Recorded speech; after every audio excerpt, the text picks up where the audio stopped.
In this video, we will explore essential array methods with examples. Push. Push adds elements to the end of an array. We create an array of 2 elements, and use push to add new item to the end of array. Pop removes the last element. For each. It allows us to iterate over array and execute a function for each element. Here we iterate over the numbers array and prints each element multiplied by 2. Map.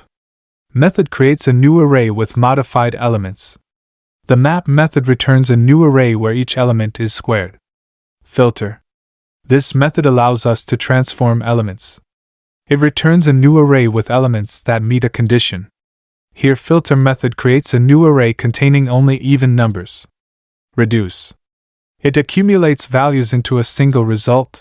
It accepts a callback function where accumulator stores the accumulated result and second element is the current array item being processed. An optional initial value for the accumulator can be passed.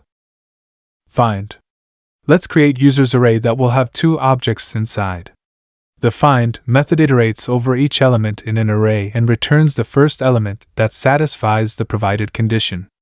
If no element matches, it returns undefined. Find index. It returns the index of the first matching element, or -1 if not found.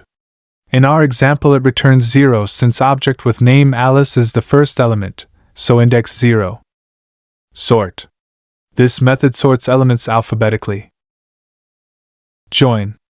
It converts an array into a string. It accepts a separator. In our example, it separates the array elements with dash and puts it into string. Which one is your favorite method? Let us know in the comments.